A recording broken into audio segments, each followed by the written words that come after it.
देखिए, कांग्रेस ने बहुत अच्छा काम किया है। कांग्रेस ने यहाँ पर ख़ास करके हमीरपुर में यहाँ के चीफ मिनिस्टर साहब ने 10-12 साल पहले से मनमोहन सिंह और गुलाम नबी आज़ाद के समय से यहाँ पर हॉस्पिटल लाने का जो काम किया, वो ऐतिहासिक काम हो गया। हमीरपुर में सबसे बड़ा काम, एक सुपर स्पेशलिटी हॉस्पिटल यहाँ पर आ रहा है, ऑलमोस्ट कंस्ट्रक्शन हो गया है, अब उसको सिर्फ शुरू करना है।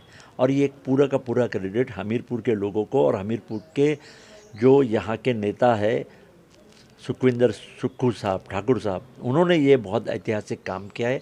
लोग कहते हैं कि हमने लाया, लेकिन मैं गवाह हूँ, मैं मंत्री था, मुझे पता है कि ये चीफ मिनिस्टर ने ही इतना बड़ा हॉस्पिटल लाने का काम किया है।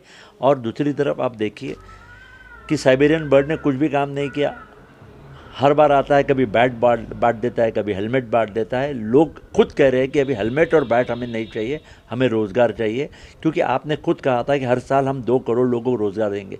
दूसरा, हिमाचल में, खास करके इस हिमाचल के हमीरपुर में, मैं 2 दिन पहले एक ऐसे फौजी के घर में गया जो इंडिया की तरफ से एक सिपाही करके, एक सोल्जर करके चुनाव गया और पाकिस्तान के 2 टुकड़े करके आया। उस सिपाही के घर में मैं गया और उस सिपाही ने बताया कि जो ये भारतीय जनता पार्टी जो नई योजना लाई है, जिसमें सिर्फ हमारा फौजी भाई 4 साल में रिटायर हो जाता है, वो हमीरपुर के लिए बहुत बड़ा मतलब उनके उन फौजियों के लिए जो फौजी बनना चाहते थे, उनके पेट पे बहुत बड़ी लात है।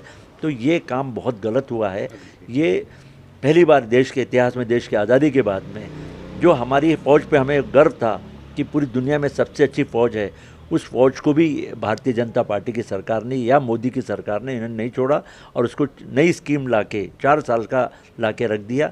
उसके लिए यहाँ के लोग बहुत ज़्यादा नाराज़ हैं। देखिए, भारतीय जनता पार्टी के उम्मीदवार ज़रूर जल्दी घोषणा हो गई है, लेकिन कांग्रेस के उम्मीदवार, जैसे कि आपने खुद बताया कि कांग्रेस के उम्मीदवार नॉमिनेशन के पहले कहीं भाग न जाए, इसलिए पूरे देश में हम लोग हर उम्मीदवार को आगे पीछे से पूरे अच्छे तरीके से देख रहे हैं ताकि वो नॉमिनेशन भरे।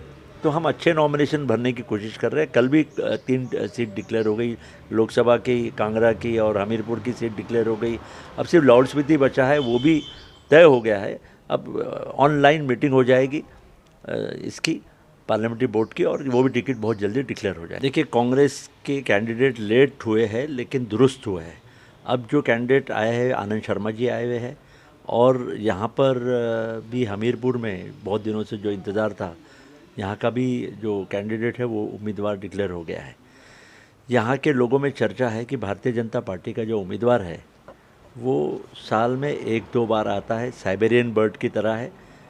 जैसा साइबेरियन बर्ड आता है, ये भी साइबेरियन बर्ड की तरह आता है और फिर चले जाता है। यहाँ पे इसने कोई काम नहीं किया, ना उद्योग लाए, ना रोज़गार लाया, ना महंगाई कम की, और कोई भी काम नहीं किया इसने, एक भी उद्योग नहीं लाया।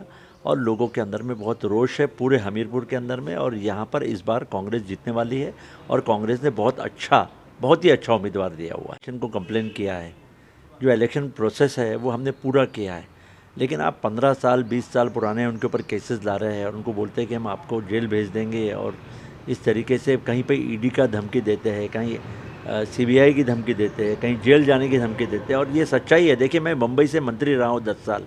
बम्बई के हमारे खुद के होम मिनिस्टर को पर्सपेक्टिव के इल्ज़ाम पर कि ये 100 करोड़ रुपए वसूली करता है, एक अनिल देशमुख नाम के मंत्री को 14 महीने अंदर कर दिया। नवाब मलिक को अंदर कर दिया, जिसने शाहरुख खान वाला जो निकला था वो, उसमें उन्होंने ये किया। तो अच्छे लोगों को अंदर कर, तो लोग एक दहशत के माहौल में है कि ये हम एमपी एमएलए बनेंगे नहीं बनेंगे, लेकिन ये पुराने केसेस निकाल के, लोग पॉलिटिकल केसेस निकाल के ये सीधा अंदर करने की बात कर रहे हैं, डराने की बात कर रहे हैं। तो लोग डर जाते हैं और लोग नॉमिनेशन भरने के लिए तैयार नहीं हैं। और इसीलिए इंदौर में हो, देख लीजिए, जो उसके ऊपर इंदौर का जो हमारा उम्मीदवार था, उसके ऊपर होगा 15 साल पहले कोई केस होगा, लेकिन वो केस अभी सामने ला के रख दिया कि हम तुम्हारे को अटेस्ट कर रहे हैं, आप विड्रॉ हो जाओ।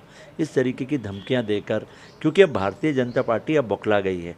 मैं नागपुर से हूँ, 19 तारीख को मैंने वोटिंग करके मैं नागपुर से निकला हूँ।